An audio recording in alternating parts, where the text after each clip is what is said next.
The Thorn and the Carnation, a novel by a Palestinian leader during his incarceration in Israeli prisons.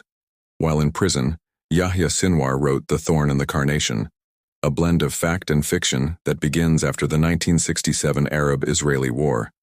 The book chronicles the rise of the Palestinian resistance and Sinwar's life, starting with the martyrdom of the protagonist's father and uncle at the hands of Israeli soldiers.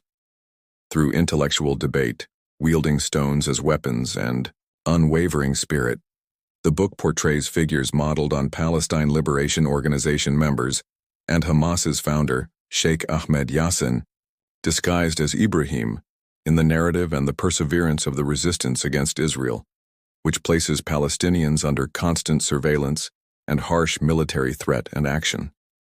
In 2024, Sinwar rose to leadership as Hamas's political chief following the assassination of his predecessor, Ismail Haniyeh, in an Israeli strike in Tehran, Iran.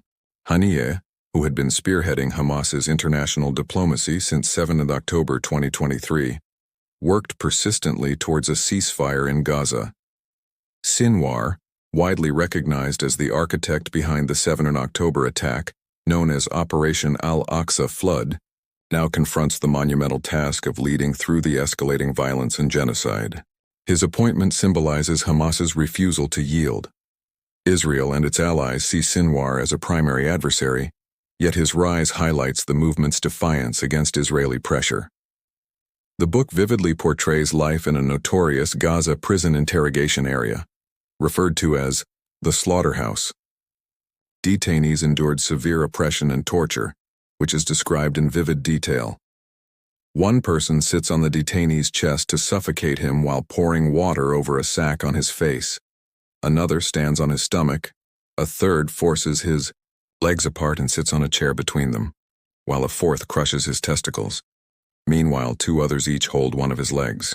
These brutal acts are accompanied by relentless interrogation, verbal abuse, and insults. Sinwar goes so far as to expose the harsh reality faced by prisoners under administrative detention. 20 inmates are crammed into a 15 by 25 square meter room with one toilet in the corner, making sleep nearly impossible. They lie side by side, unable to turn over or sleep on their backs because of the lack of space. Meals are scarce and nutritionally inadequate, often consisting of little more than vegetable broth, which occasionally contains vegetables. In the courtyard, where the roof is covered with barbed wire, prisoners are forced to walk in a circle with their hands behind their backs, heads bowed. Guards, armed with sticks, stand ready to beat anyone who speaks or even raises their head. These intolerable conditions have driven prisoners to resort to open-ended hunger strikes, enduring starvation to pressure the guards into granting basic rights. The guards eventually gave in, aware that failing to do so could result in prisoner deaths, which would bring international scrutiny and increase pressure on Israel in global forums. The novel also delves into how the occupiers' intelligence systematically infiltrated Palestinian camps. Palestinians were coerced into becoming informants for Israel, often through threats, physical violence, or blackmail. Some agents took advantage of the situation, exploiting their position to offer Palestinians licenses or permits in exchange for commission. The intelligence apparatus went further, actively promoting the use of drugs such as hashish and alcohol as a way to weaken the Palestinian resistance and erode its spirit. For the agents, these tactics were used to extort money. The exploitation didn't stop there. Prostitution was encouraged, with compromising acts photographed and used as leverage to blackmail Palestinians into collaborating with the occupiers' intelligence network. Despite Israel's relentless surveillance, interrogations, unlawful imprisonment, and harassment, Palestinians refused to let Israel occupy their spirit, especially when it came to education. In the face of tireless attempts to erase their Arab identity, Islamic faith, and Palestinian heritage, they remain more steadfast than anyone could have predicted. Gaza, with its lack of resources and financial means, had no university at the time. Yet against these odds, the Islamic University of Gaza was founded with only 20 students and no campus of its own. Classes were held in secondary schools, but students, including Ibrahim, eagerly enrolled. Ibrahim quickly rose to a leadership position within the Islamic bloc, earning the respect of his peers. To curb the university's expansion, occupation authorities attempted to block its construction. But Ibrahim, using his experience as a part-time construction worker, shifted from student activist to builder, organizing the materials needed to create classrooms. As the university grew, it became more involved in student activism, not only at the Islamic University of Gaza, but also at the Birzeit University in Ramallah, which was predominantly aligned with Fatah. Although the Islamic bloc, Fatah, and a small minority leftist group often clashed in student elections, they united in solidarity during protests against the occupiers' aggression. The novel explores themes of betrayal, revenge, political division, and the longing for a free Gaza, symbolized by carnations representing fleeting happiness amid enduring struggles. One of the novel's strengths lies in its ability to humanize the Palestinian resistance, focusing on the emotional turmoil of its characters rather than purely political rhetoric. The personal stories of torture, resistance, and survival are central, offering a window into the human cost of the conflict. Another notable aspect is Sinwar's portrayal of the inner workings of the occupation's intelligence network. The exploitation of addiction, prostitution, and economic hardship reveals a layered understanding of how the occupiers' tactics were designed not just to control the body, but to break the spirit of the Palestinian people. Sinwar was born in Nasemadait, Khan Yunis, Gaza, and earned a BA in Arabic Studies from the Islamic University in Gaza.